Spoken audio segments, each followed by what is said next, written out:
Welcome to our Waldner Labcafé online. And thanks a lot that so many people are interested in this sustainable topic. My name is Alexander Biller, and I'm looking forward to share a lot of green inspiration with you today. Our topic, Green Lab Certifications, Compass to Reduce Resources. LEED, BREEAM, DGNB, Cradle to Cradle, My Green Lab, LEED, EMAS, ISO 14001. There are many ways to make laboratories more sustainable, to save resources and to certify them. Some programs focus on the entire lab building, others dive deep into the lab operations and promote an awareness of sustainability.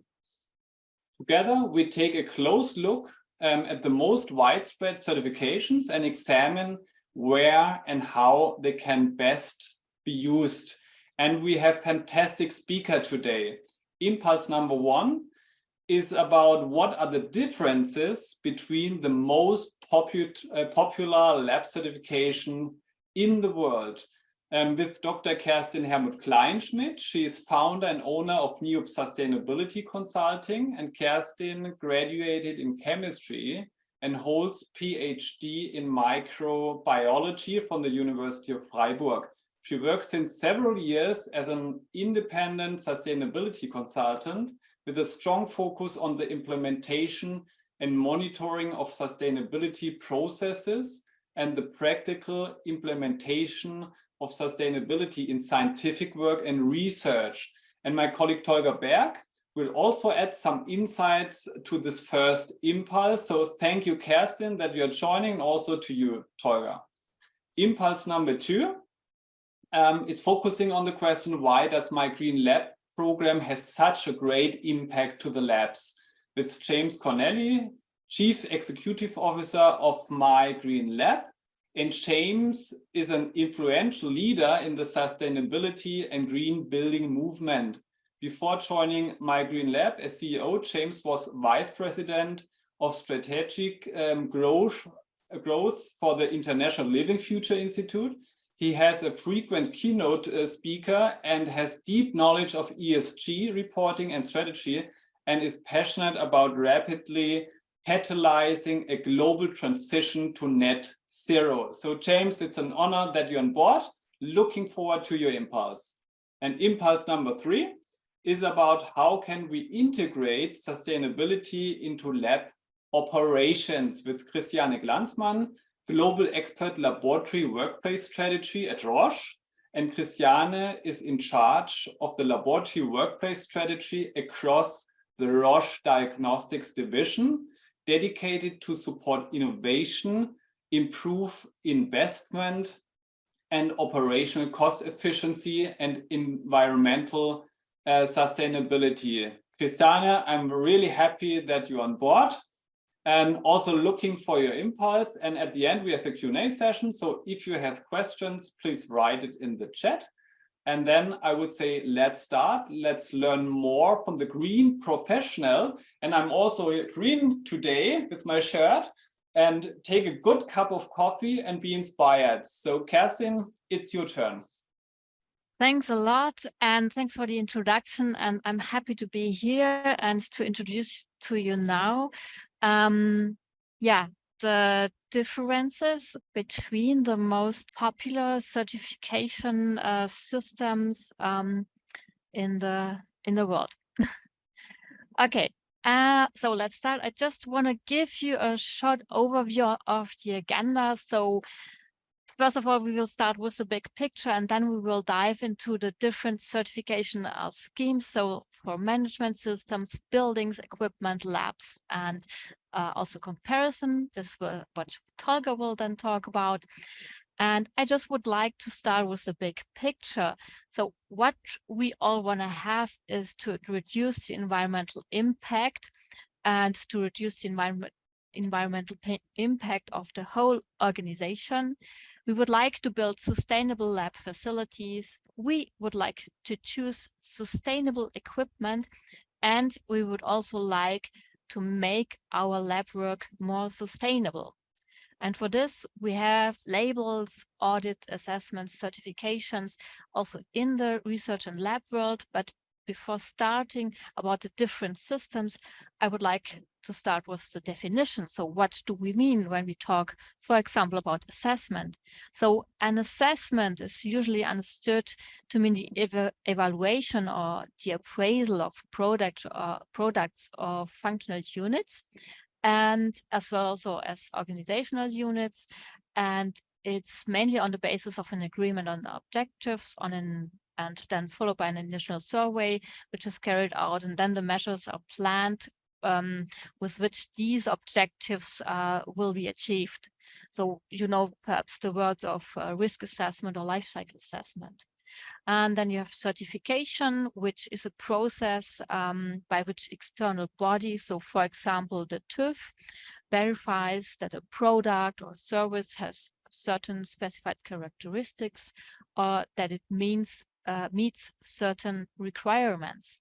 And an audit is again an examination procedure which is then used to check whether a specific product or process meets certain requirements and certain guidelines. And audits are carried out also by specially trained people, the auditors, and there can be auditors in an internal organization, so they're doing internal audits, or there are auditors coming from third parties, also like the TÜV, who are doing certification audits. And the last thing is the label, which is a visual or textual additional indication of a product or a service to verify that there is a certain quality regarding this product, and that also it means certain requirements that are defined. So now let's start now with the organizational view and with the environmental management systems. So there are really, if you have an organization, then there you can implement the environmental management system that helps you to really build up a system to become more environmental friendly, to really reduce your environmental impact.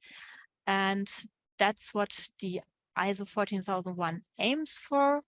And it's also a system to improve the way how you manage the environmental performance of your operation. The ISO 14001 follows the well-known so-called PDCA cycle, so Plan, Do, Check, Act. And it always starts with the planning. And within the planning, it's always about the definition. So it's always the question, what would you like to reach? What are your environmental goals? Which are the environmental environmental aspects that you have to look at? Which measures do you want to implement? How will you measure this then? Who will be responsible? And what are the procedures you need? And also at the beginning, there's the environmental policy where you define also what you would like to reach and how you will implement it. And the next step is then really the implementation, the doing, where you implement defined measures and procedures. And then you review your settled system by, as I said before, internal audit, and then it's always followed by an external audit where you get a certificate, and then you go to the act or to the act part. So that's the adjustment where you again improve your system and also your environmental performance, and then the cycle starts again. And there's not only an environmental management system according to ISO 14001, but there's also the so-called EMAS, the EMAS Environmental Management Audit Scheme. And this is an extended like form of ISO 14001. It has the plan to check act cycle, but it always starts in the beginning with an environmental review to assess the environmental aspects and to really get a knowledge about your status quo. Then, as I said, you enter the PDCA cycle, and you also have an audit there. But additionally, you also have to publish an environmental report, which is publicly available. So the difference between EMAS and ISO 14001 is then that the EMAS is also based on an EU legislation, whereas the ISO 14001 is based on a standard or a private norm. And also, as I said before, EMAS, with EMAS, you also have to really publish a report and make it very transparent what you're doing, and also giving out your numbers, so your waste numbers, your energy numbers, and so on. So and management systems like EMAS or ISO 14001 could also be applicable for a lab organization, because then as a lab organization, you're also making a policy and you're focusing on all the environmental aspects like energy consumption, water, reduce, reuse, recycle, but also on lab buildings and on the products you're using. And regarding this, so coming now from the organizational view to the view of what is a sustainable product or what is a sustainable building. What we always would like to have is really a product which does not harm the environment and which is also circular. So the aim is to have a circular economy, and here comes the cradle-to-cradle concept into play. It is focused on products, but it's also applicable to buildings and to architecture. So what you can see here are two cycles, the technical cycle and the biological cycle, and in the middle, the manufacturing of a product. And then it goes into the cycle, you're using it, you're collecting it, and then you have this assembly and separation. And the idea is really to either reuse the product in the technical cycle or to reuse the different components, and so that it could re-enter the technical cycle again, or to make a product which can enter a biological cycle. So like this t-shirt here, which you use, and after the usage you can compose it, and then it's again a biological nutrient, and it feeds organic agriculture, for example. And all these things you can also apply to the buildings, so that you have buildings that are capable to being dismantled into its components. You also look on the products that are free of harmful and toxic substances, or that you're using renewable energy for the buildings. And perhaps one last thing is that you also have a rethinking of the use scenario, so that you're, for example, leasing products instead of buying them. So one concept is, for example, to lease carpets instead of buying them. And now coming from the concept of the circular economy to the question, what is a sustainable lab building and how to assess this? And here again, the so-called life cycle assessment comes into play, which is based on the ISO 14040. And the life cycle assessment is a methodology to assess the environmental impacts that are associated with all the stages of the life cycle of a product, of a process or a service. So you're looking from the raw material extraction and processing to the production, the logistics, distribution, usage and disposal. And what you start with is you make an inventory of all the energy and materials you're using, and then you're looking, okay, how much or what is then again the environmental impact, or what is then associated. For example, if you're using a lot of energy, then a lot of CO2 emissions can be emitted. Or are you using harmful substances for your products during the life cycle? And the life cycle assessment then assesses the potential environmental impacts that are coming from that. So for example, if you're emitting a lot of CO2, then this has an impact on climate change. And that is what you're assessing and what you're looking into. And if you would like now to build a sustainable building, then it's crucial to have material and products which have a lower environmental impact. And by having the life cycle assessment from different products, you can compare them. And here again, there are no ways to assess if a product is environmentally friendly or not. And this are the so-called environmental products declarations, and they help you to decide. And how does it work? In a building, you have different products. So for example, you have windows, you have concrete and so on. And for every product, you need kind of some so-called product category rules. So the product category rules are really, they define the concrete requirements for the EPD, and they also define the data that go into this life cycle assessment. And the EPD itself is based on life cycle assessment for building products, and it contains all the environmentally relevant data of this particular product. And these are done neutral and objective data, and these data also cover, as far as possible, all the effects that a product can have on its environment. And ideally, it really has the whole life cycle of the product taken into account. And in the end, you have the life cycle of the whole building. So it's you're looking into the EPDs of the different products, and then you also assess the energy consumption of the building's service life, and with the help of the EPDs and the life cycle assessment of the building, you can calculate different scenarios with different materials, and then you can decide for the most sustainable lab building. And EPDs play a very important role in the DGNB BNB assessment scheme for sustainable lab buildings.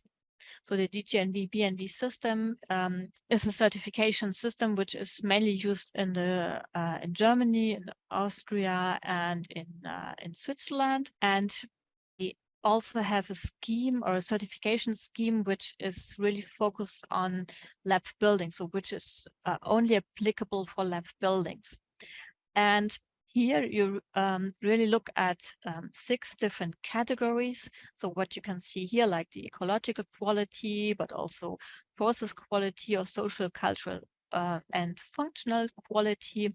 And you can see here, for example, you're looking into the global warming potential, or you're looking into mobility infrastructure, or you're looking into the process quality and looking on the quality assurance of construction, integral planning, and so on. So there are a lot of different criteria behind.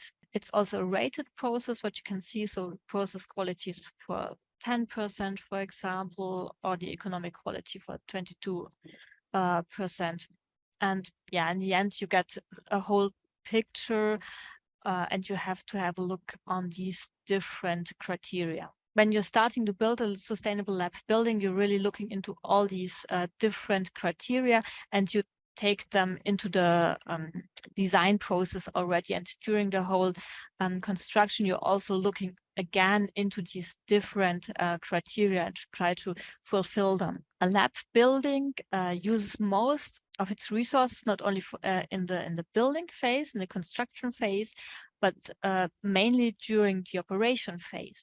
So it's very important to have a certification system that fits into the different sustainability labels in the life sciences. And here we have the ECNO Cert, the ACT label, and the Energy Star. And I will start with ECNO Cert, and James will talk about the ACT label later on.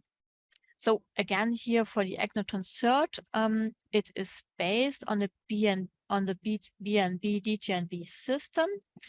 and it labels lab instruments, big instruments like, for example, autoclaves, and it has the same criteria as the DGNB BNB system.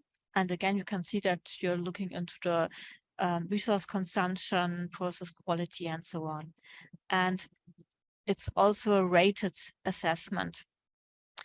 And if you have now your product, then you have to have a look if you reach all these criteria or not. And again, there are different levels to reach, so silver, gold, platinum. And for example, if you want to reach the gold level, you have to have an overall achievement rate of all the criteria of 65%. And in each category, like the ecological aspects, you have to reach at least 50% of the criteria, and they have to be fulfilled so that you get a gold certificate.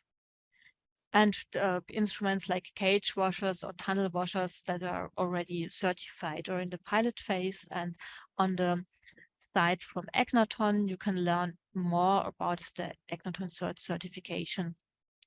The other thing that you have is also the Energy Star, which is very specific label for freezers and lab fridges.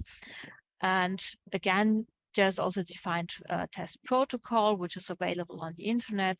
And it's the certificate is given by the Environmental Protection Agency, EPA.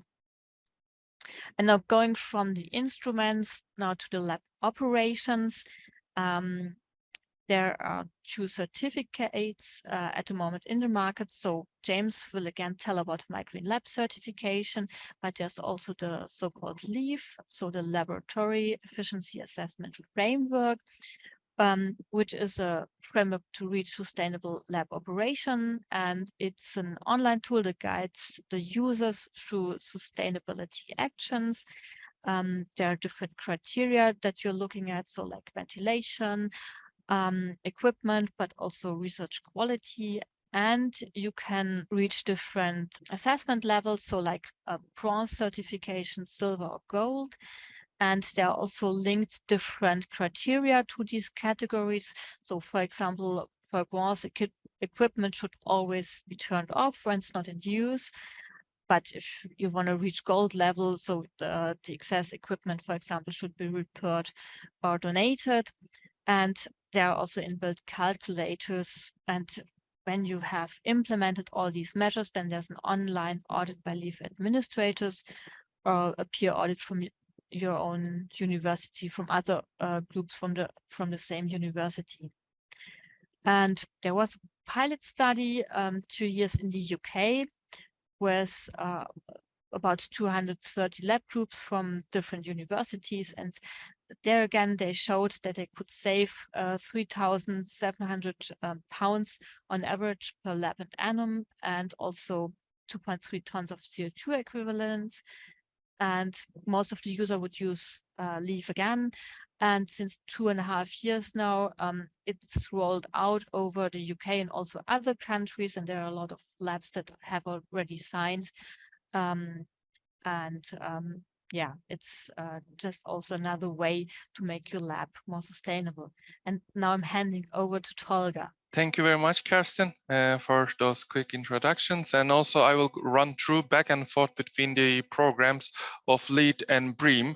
And if you would be able to see the LEAD timeline, that LEAD aims to encourage environmentally responsible and resource efficient buildings in the design. And yeah, the LEAD introduced in 1998 by US Green Buildings Council, and it has more than 100,000 registered projects, as well as more than 200 projects across the globe. And yeah, it has a global reach in LEAD, which accommodates a different variety of projects, including building design, construction, interior design, as well as building operation and maintenance, which is gaining a good power in recent years.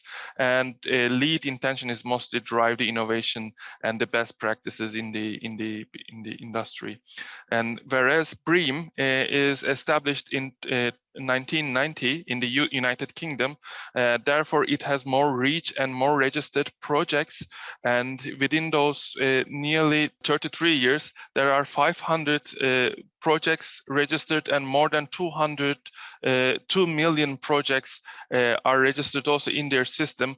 Within this time, 80 countries. As you can see, the main differences starts here. LEAD has more a country reach, whereas BREEAM has more project coverage under their registered systems. And BREEAM caters the diverse project types, including new construction, refurbishment, fit out, and in-use buildings, promoting sustainability in that manner.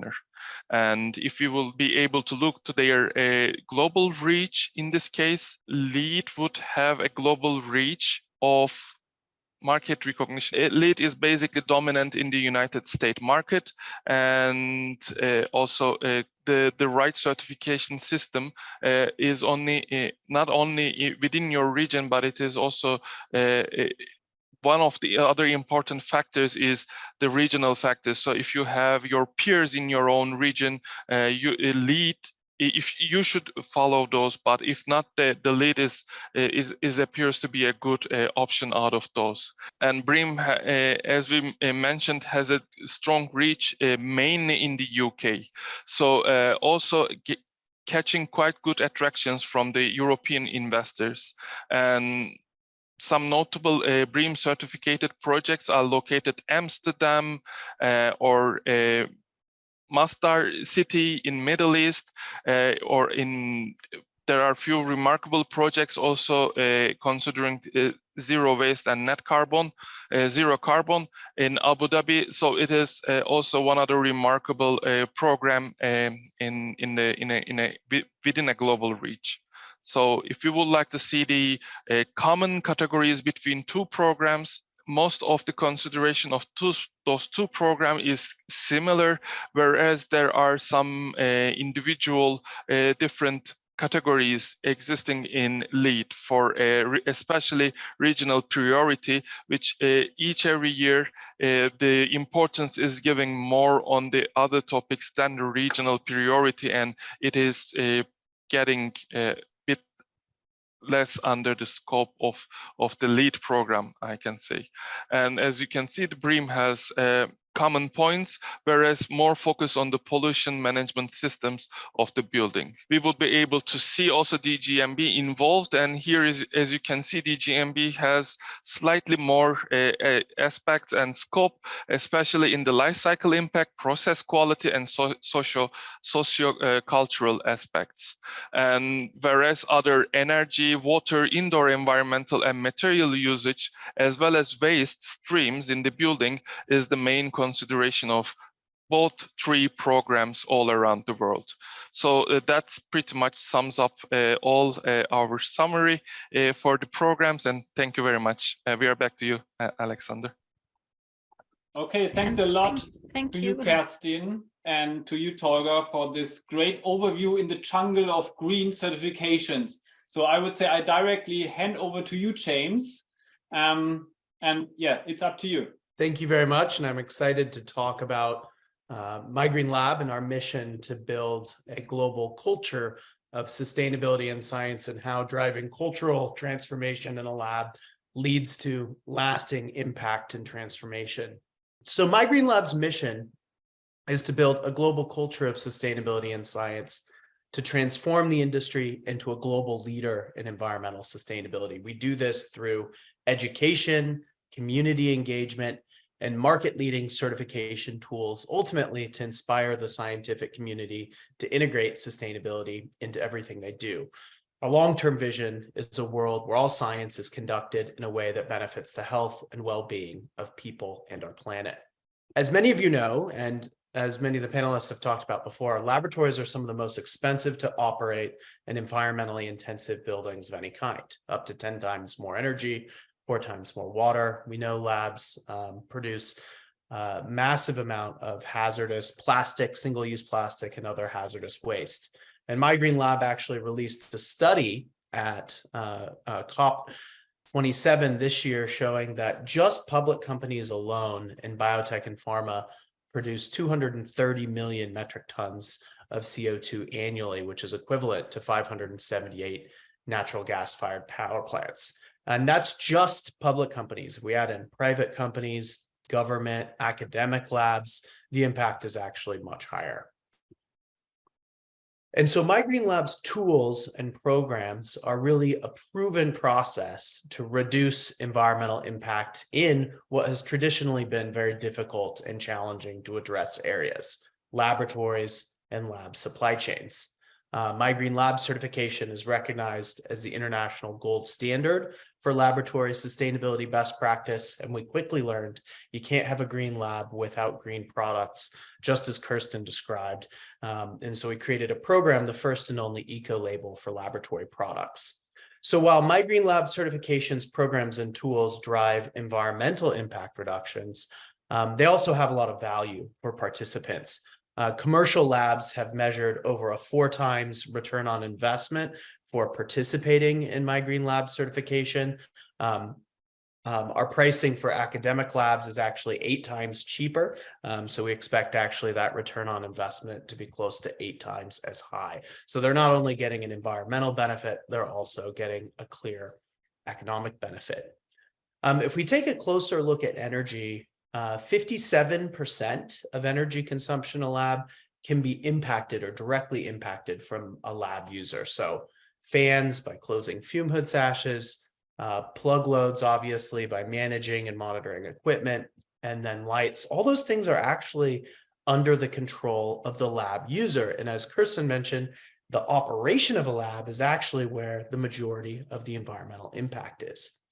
And so My Green Lab's tools and our process is around engaging actually with scientists in a lab to help them focus on, understand, and make changes to their lab, to their behaviors and actions that improve the sustainability outcomes of a lab. So we have an online self-assessment that we administer that covers 14 different topic areas, takes around 30 to 45 minutes to complete, and it's an 8 to 10 month certification journey. So rather than a one and done, you get your score, it's really a process of engagement to drive lasting cultural change and transformation in a continuous improvement framework. So the first step is we have over 50% of the lab members take a baseline survey. That survey helps understand what are best practices that are being implemented, what are not, what could be improved. We offer a series of recommendations for improvement. Labs have a period of time to implement those changes, and then we come back in and we reassess using the survey framework again. We again require 50% participation, and we think it's incredibly important to get everybody involved if you're going to drive lasting cultural change in a lab. And then we come back and we recertify on a 2-year basis. And that recertification is also important because the state of best practice changes. The state of research, what we're doing in a lab changes, and also the people are always constantly changing. So if you're going to make and maintain a high level of best practice, making sure that you're coming back to recertify on a regular basis ensures that you're maintaining that high level. The certification score then goes from silver to bronze all the way up to green, or bronze at the bottom all the way up to green being our highest level. If you're familiar with LEED, platinum's their highest level. Our highest level is green. Most labs will score in between silver and bronze when they first take the assessment. And that's okay. The idea is it's a way to educate and understand where people are and what they can do to do better. It's certainly possible to get up to the gold, platinum, and even up to the green level. However, getting to the green level not only requires individuals to change their behavior and report that on the survey, it also requires some bigger organizational changes that can sometimes take some time. For example, if an organization decides to make a change to their freezer set points, that's a bigger picture change that's going to require the whole a policy shift within an organization, and can't often be done by just one individual lab alone. But we do see labs go from initial assessment all the way up to the green level that are highly motivated, which is quite exciting. Here's a sample of organizations that have participated, some of the best known biotech and pharmaceutical companies, as well as food testing companies, some of the best and well-known research universities in the world, some of the largest like Johns Hopkins, as well as universities both in the UK and EU. So the tool applies to academic labs, commercial labs, biotech and pharma, R&D, QC.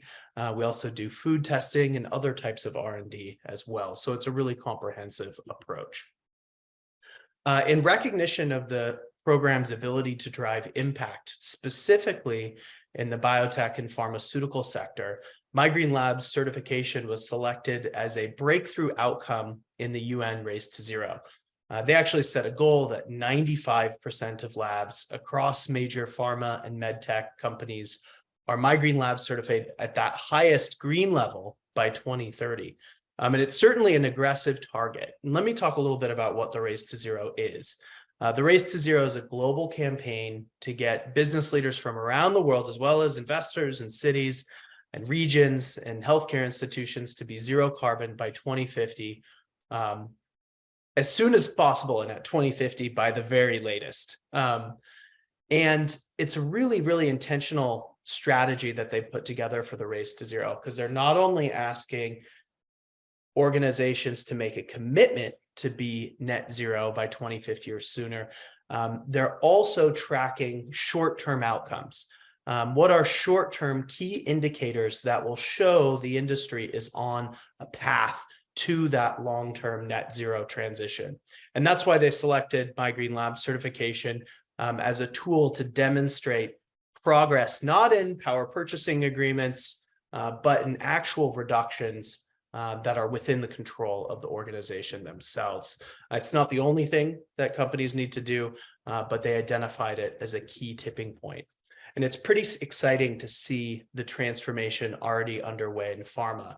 Actually, over 43% of companies within pharma have already committed to the Race to Zero, and a significant chunk, over 50% now in 2022, have started on that breakthrough outcome goal, with a quarter of those actually having a Green Lab program at a global scale. So we're going to continue to revise and update that carbon impact study, as well as measure these underlying metrics, but it's pretty exciting to see the growth globally. So at this point, and this number is changing every day, we have over 1,500 labs that have participated in MyGreen certification, and it's growing exponentially as we continue to move forward. As I mentioned previously, though, you can't have green labs without green products. So MyGreen created the first label to rate lab sustainability products that goes everything from chemicals, consumables to equipment. And I do want to acknowledge that the Egneton cert for large pieces of equipment came before the ACT label. So we're drawing upon some of the leadership that they have provided, but we cover essentially everything you can buy in a lab, including larger pieces of equipment, as well as things as small as pipette tips. ACT stands for accountability, consistency, and transparency.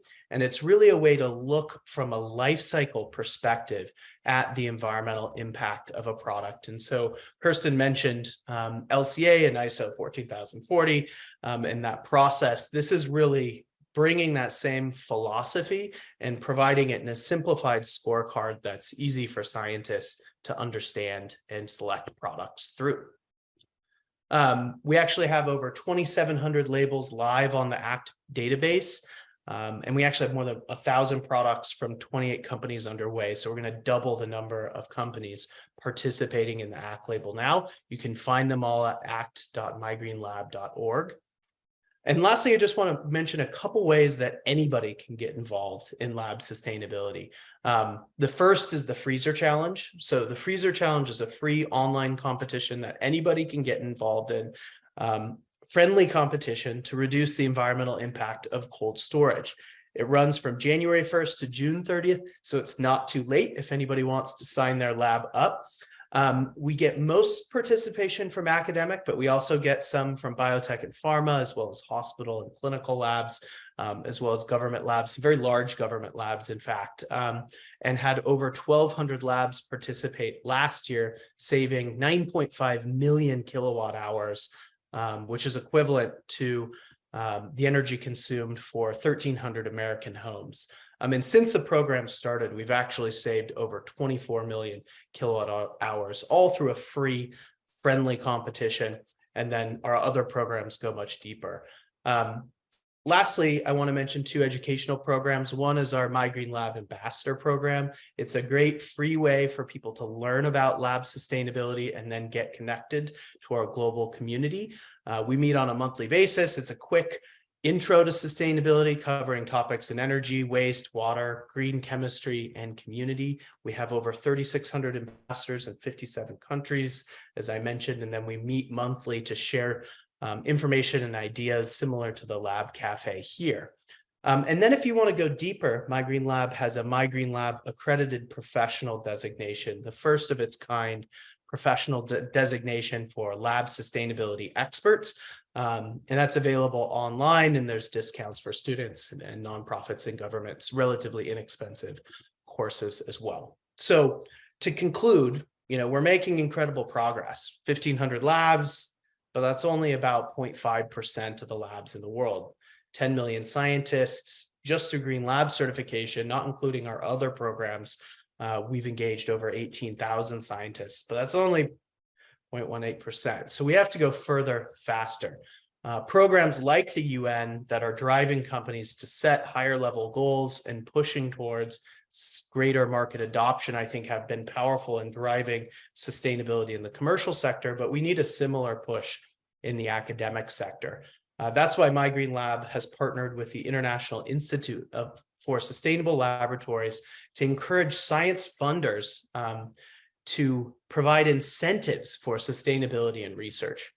We know in academic research, you really have to follow the money. If we can get the funders on board with ensuring sustainability and research, we can drive much faster systemic change and transformation that will bring this industry in line with where it needs to be part of a zero carbon future. So I'd encourage all of you to sign and join.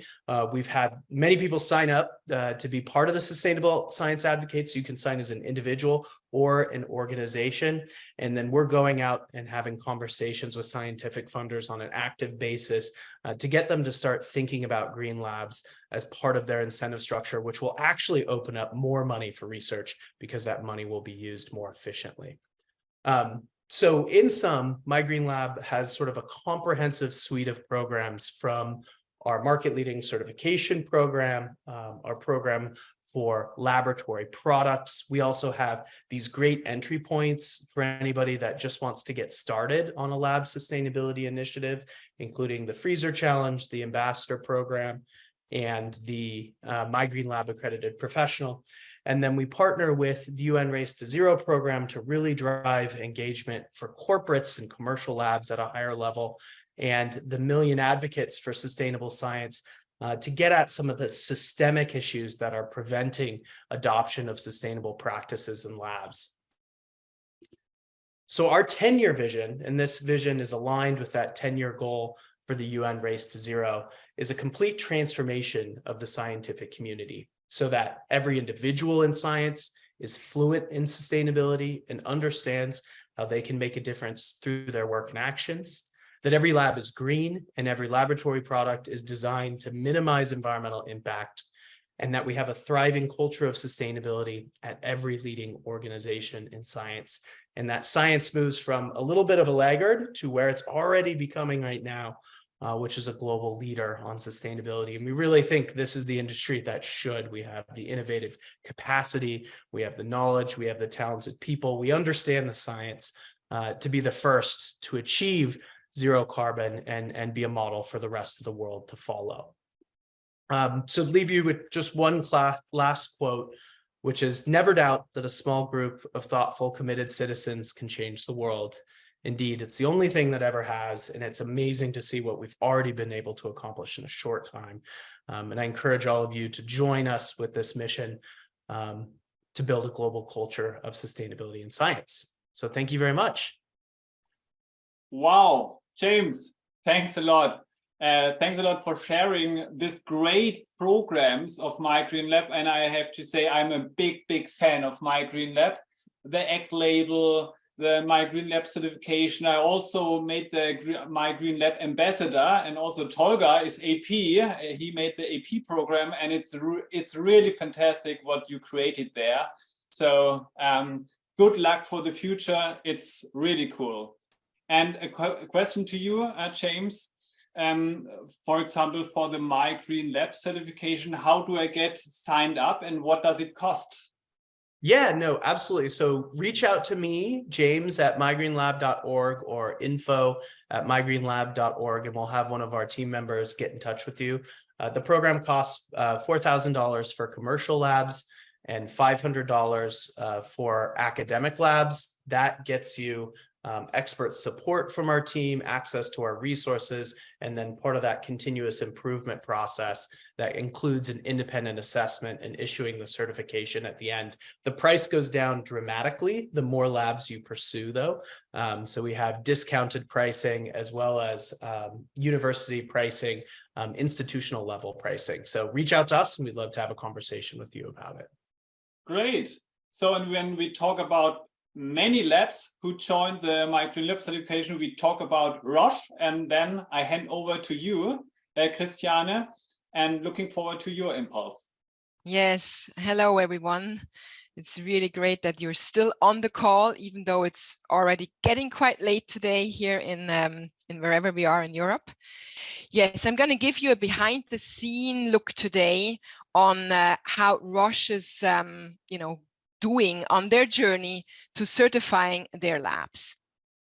Roche is a very international, large pharmaceutical company, very much dedicated to innovation. But not only that, it's also dedicated very much to sustainability. For the last 13 years in a row, Roche has been one of the leading companies within their sector in the Dow Jones Sustainability Index. We are quite old, 126 years, and 51% is still owned by the Roche family, which makes it easier to implement, objectives with a longevity view. The My Green Lab certification is really one of those programs in which we believe very strongly because it aligns perfectly with our 10-year ambition. We have a very high ambition, which is to reduce by 50% our operational impact in the EcoBalance score for operations. And since we're also a company that produces products, which are our analyzers, our diagnostics equipment, we also need to obviously be very active in reducing the product impact points. For each one of those two calculations, I can assure you they're very holistic calculations, taking in the 3 scopes, not just scope number 1, but also scope 2 and 3.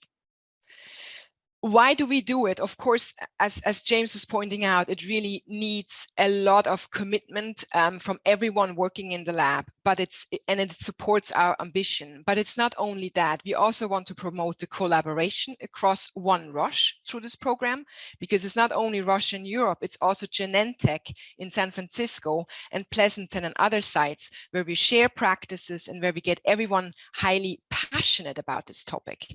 And third, we want to be part of the global coalition. We really believe in this race to net zero campaign, and we believe it's just a very great it's a very great coalition to be part of. And of course, we want to lead by example, and as a large company, we have also responsibility to do so. On the process, we strongly follow the methodology that James just pointed out to you, with assessing the baseline, then going into the implementation of changes period, get the certification, make further changes, because 2 years later, there's a recertification needed. I want to point out one thing which has to do with the implement of changes period, where we strongly recommend everyone who wants to do a certification to do actually a workshop with all the labs involved in that one group to really get the buzz going, exchange what has, how has your baseline assessment worked? What are your problems? How can we collectively craft an action plan? And we've done this very successfully actually with Waldner together, that workshop. And we believe that this is really important to get get the thing rolling. Now, I said at the beginning that I want to give you a little bit of view behind the curtains, because it's not always easy to start implement changes, right? So funny enough, in the 13 labs that we have so far enrolled, those are 2 cohorts, we found that we have the same low scoring topics. Of the 12 topics that apply to us, because we have 2 within diagnostics that do not apply, we have these 5 where we scored below like 45%. So it's community, cold storage, waste, infrastructure, energy, and procurement. So some of these aspects in a global company cannot be dealt with on the individual level. They need global business process ownership buy-in to make changes. Other activities within there can be very well implemented on an individual lab level. So I'm going to go into each one of those 5 sections really quickly to give you an idea what are our main implementation of changes topics. So within community, we have seen that it's important to assign responsibility within each lab for topics of high interest. For example, someone has a passion for green chemistry.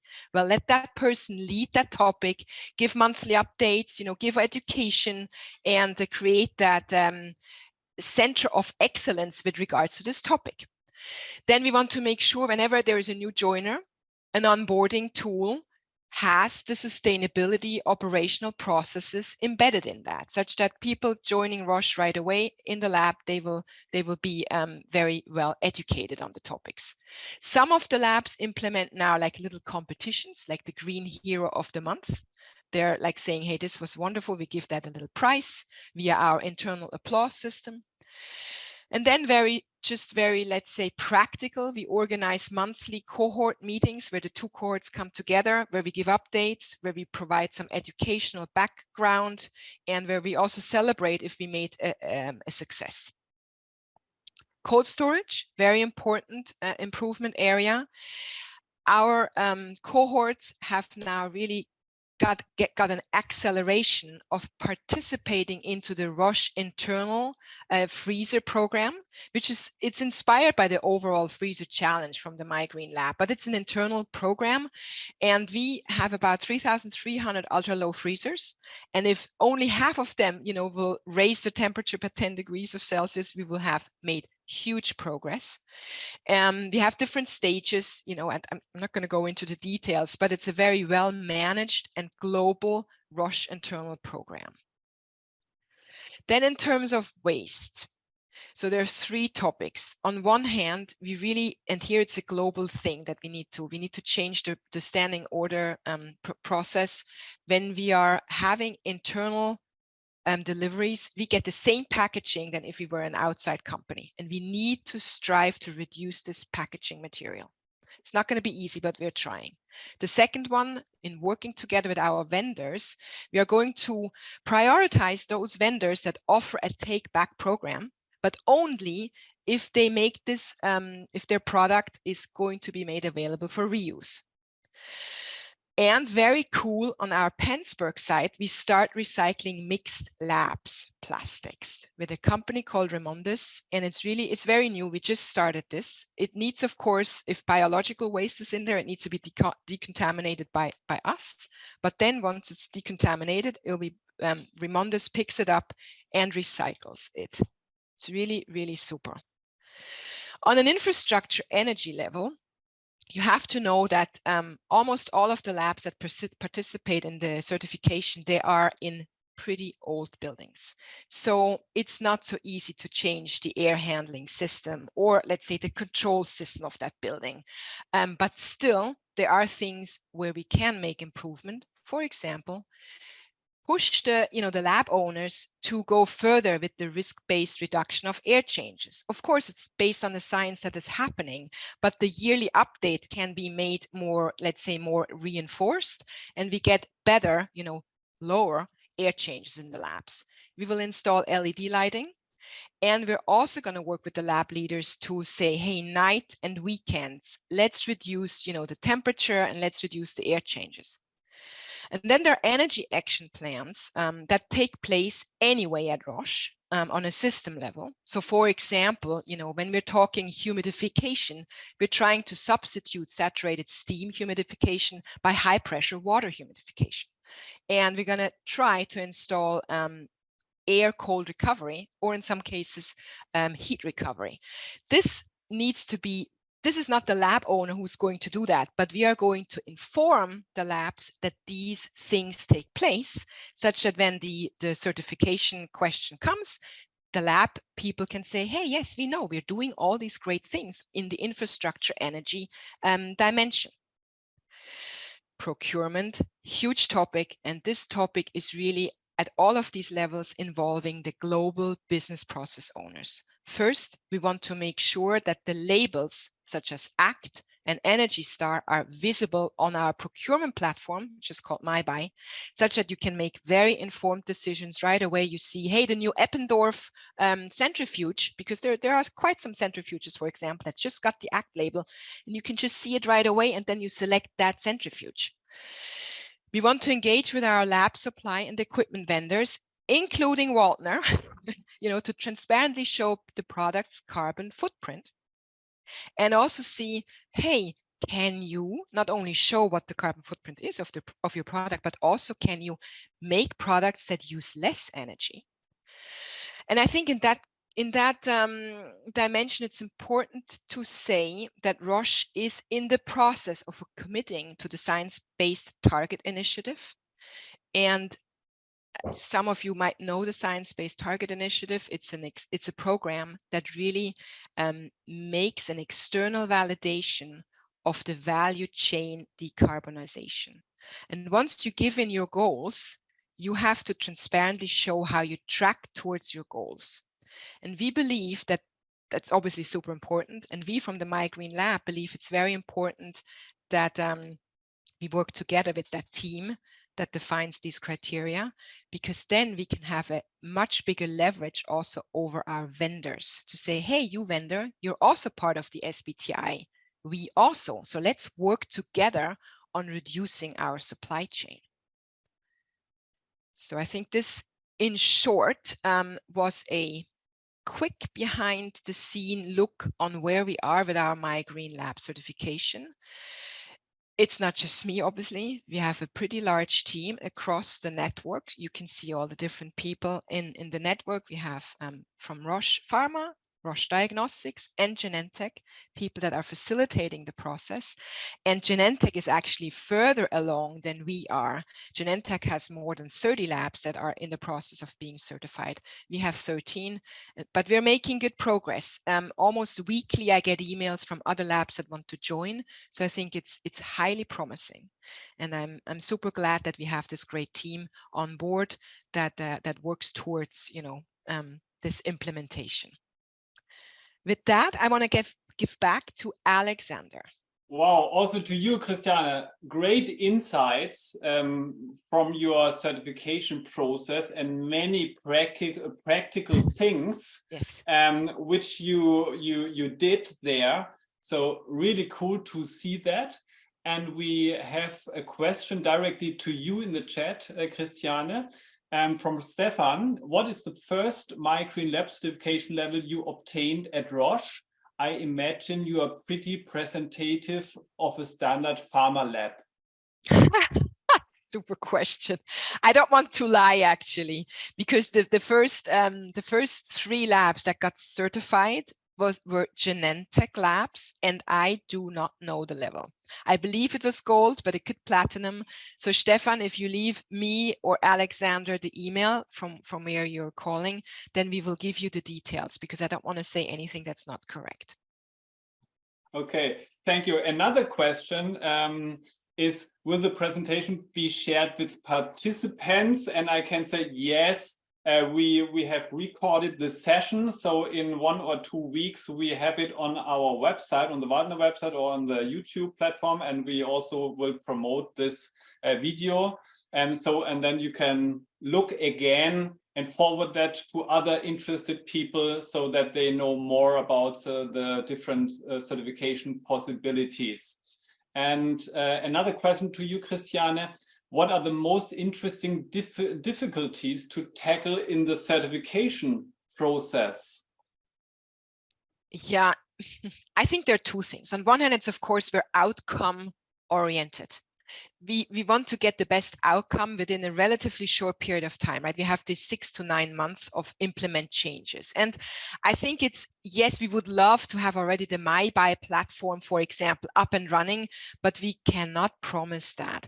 So I think the most important thing is to really get incredibly good at the information part and push as much as possible those short-term, let's say, low-hanging fruits, but also not lose the ambition and the strength to push with the global activities, you know, those global business process changes, which will probably take longer. So yeah, I think that's, you know, that balance, you know, between, we know we have to do certain things now, but certain things will take longer.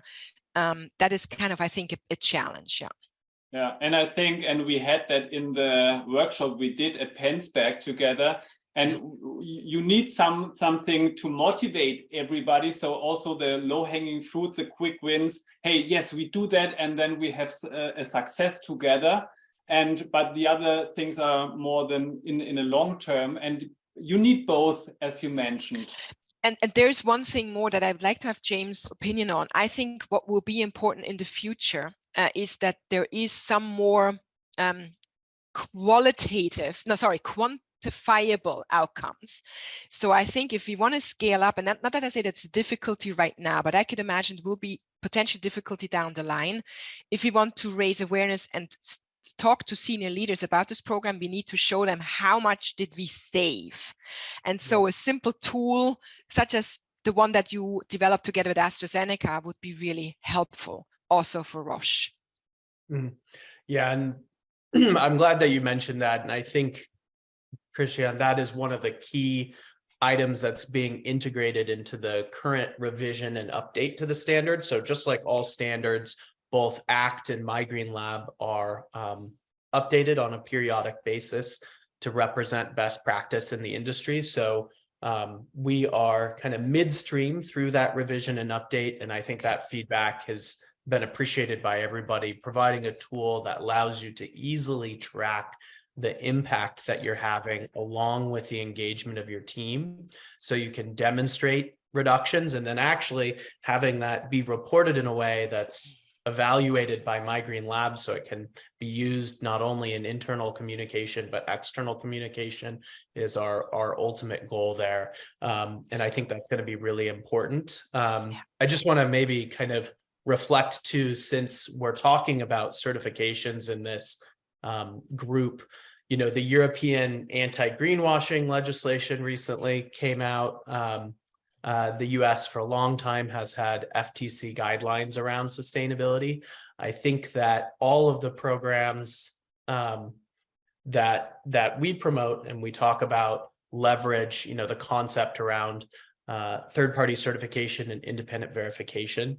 And that's really important, I think, as we move from sort of the early adopter phase where most organizations that are getting involved have the best of intentions and they want to do the right thing, to what we'll soon get to is beyond the early majority to the late majority and finally the laggards, adding additional rigor and checks to ensure that every lab that is achieving a certain level of certification is verified to that impact will become more important. And we're very sensitive to that. And want to make sure that in the next version, we're in fact raising the bar and making it even more rigorous and more impactful than the current platform. Great to hear your plans.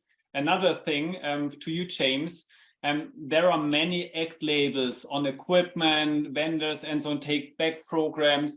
But the biggest energy consumer in lab is the fume hood. Is there also a plan to get ACT label on a fume hood in the future?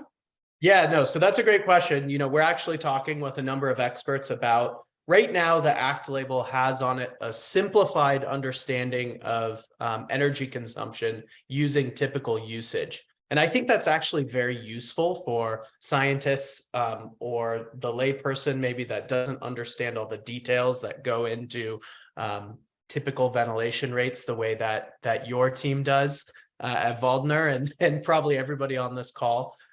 So we're thinking about creating a simplified metric, which I think actually would help people just understand how much energy is going out that fume hood simply because they're not managing it in the most appropriate way. So we've actually convened a small technical group to talk about that. And we are very excited about that idea actually to bring ACT to fume hoods.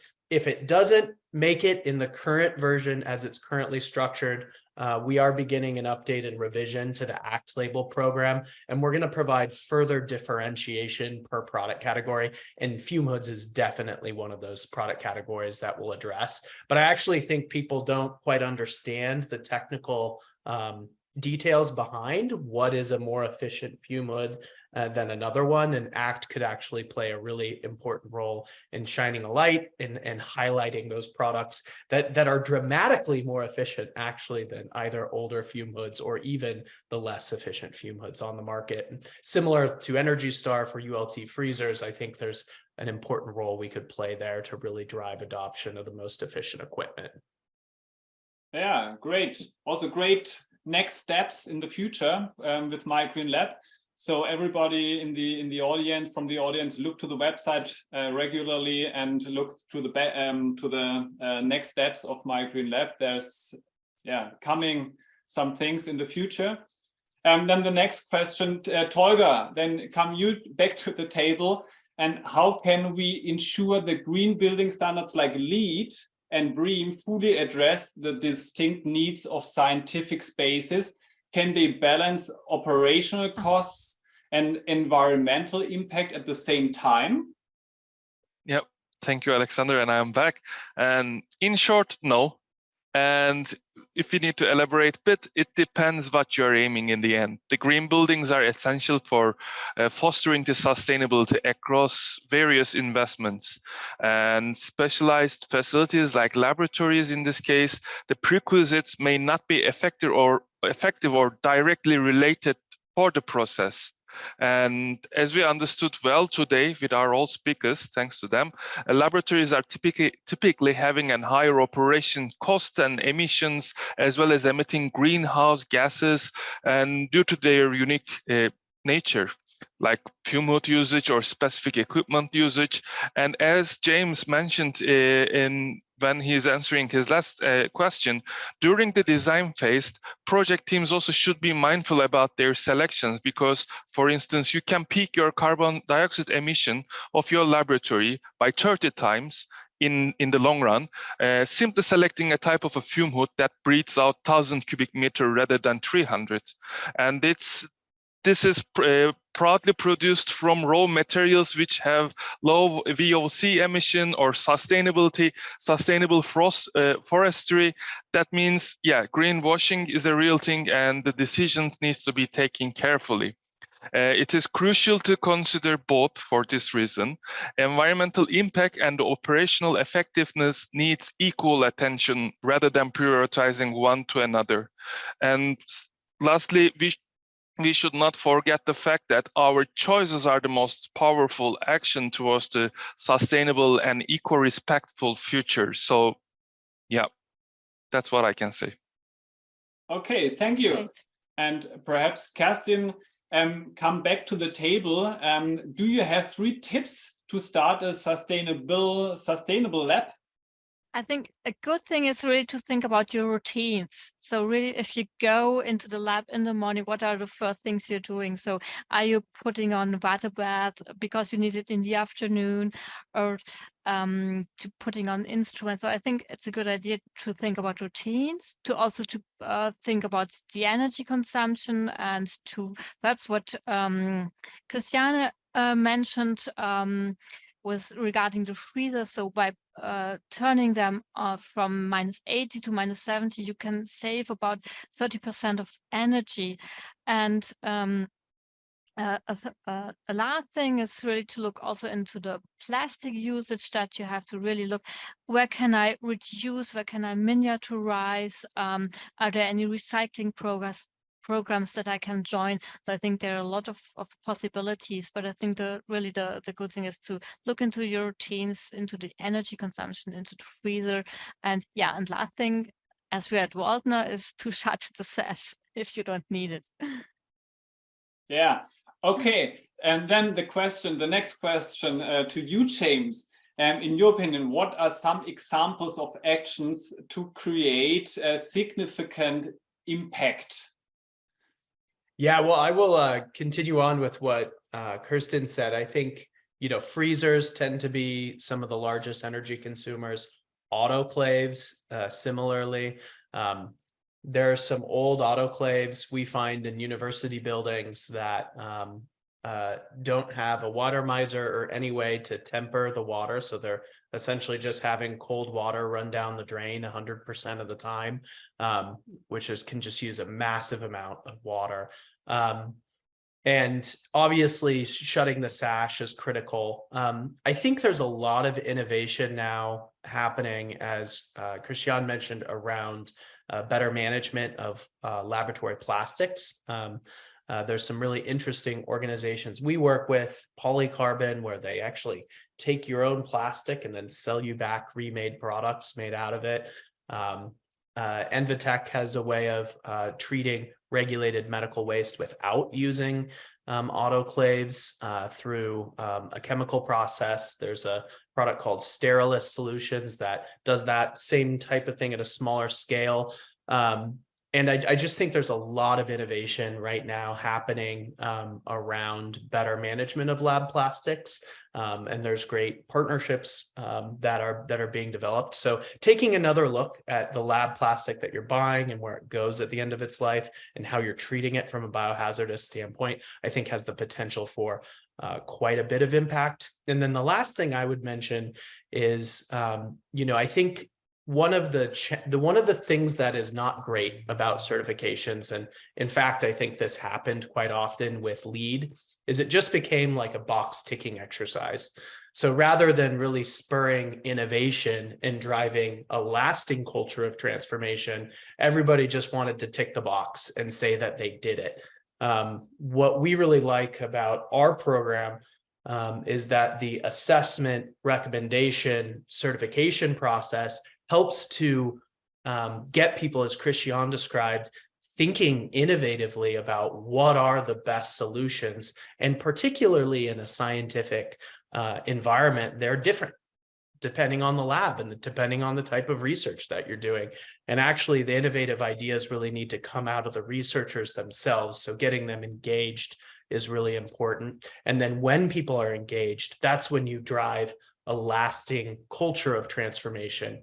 If everybody just goes through the box ticking exercise, they forget about it the next day. If they wake up in the morning and they're excited about what they're going to do and their behaviors, what technologies they're going to evaluate, what processes they're going to look like, then you're going to get innovation that goes much beyond what the certification scheme could have ever provided in the first place. And that's when it becomes really exciting, and that's when it becomes part of the culture of an organization. And that's why that's such a big focus for us. Yeah, okay, thank you. And the last question to you today goes to Christiane. And Christiane, you started at Roche with cohort 1 and 2. Mm-hmm. And are there any plans from Roche to scale up, perhaps also globally? Yeah, that's really an excellent question. That is certainly our wish from the program people that I showed you on the slide. I think, but we have to prepare our sales pitch, to the executive leadership very carefully. Meaning, I think from a passion point of view, it's no problem. We can show that all the labs were very excited and passionate, but on the outcome, we really need to get the numbers right, because the leadership wants to know what it ultimately achieves. And so, yes, we are preparing for this pitch to get then a global alignment that we should kind of do this with all our labs, very similar to AstraZeneca, which is really a trailblazer if you're looking at the large companies and My Green Lab engagements. But I think it will take time, yeah, to get that buy-in from the executive. Yeah, probably the Science-Based Target Initiative will help us. Yeah. Okay. So thanks a lot to our three speakers, to Kerstin, Christiane, James, and Tolga. Thanks a lot for your time and your great insights and the overview to the certification possibilities. And also, if you want to know more, we have the recorded video, or look to My Green Lab website. There are all the amazing programs. And if you want to start a sustainable journey in your company or organization and become a green superhero like Roche, for example, we also can support you. So we have a great red line. So the story could be you make a baseline assessment with My Green Lab, then we have the status quo. Then as Waldner, we have a special program, and you see my t-shirt here and the postcard Green Basics, we called that. And then we go on site, we make an inspection in your lab on site, we make thermoscan and so on. This is step one. Then we prepare the actions. We are focusing on the most important points. At Roche, there were three main points. We discussed, then we made a workshop together with a stakeholder on site. And I think this is really, really important as a kickoff together to motivate everybody, a full workshop day. This is step two. Then we also can help with implementation. We have a service team. We can go on site and make the changes immediately so that we can speed up the process a little bit. And at the end, you can make the certification, My Green Lab certification assessment with a great result, perhaps not only platinum, you can get green, I hope. So this is a good story in total. So if you are interested, you can go on our website, waldner.de/greenbasics. There are more informations, or contact us. And our next session will be also green. We will talk about green lab projects, best practice around the world. And my guests will be at the next Labcafé is on the 3rd of May in 1 month and on Wednesday. And my guests will be Steffen Vogt, the CEO of Wolf Architects. He will share also lab buildings with wood, really crazy things. Quentin Gilly from Harvard University and also Alexander Bischel from Boehringer Ingelheim. So a good panel. And yes, I invite you to the next event. And thanks a lot for joining, and have a nice evening here in Europe, and best wishes to all. Thanks to our speaker. Thank you. Thank you, everyone. Bye-bye, everyone. Thank you. Bye. Bye-bye. Bye. Bye.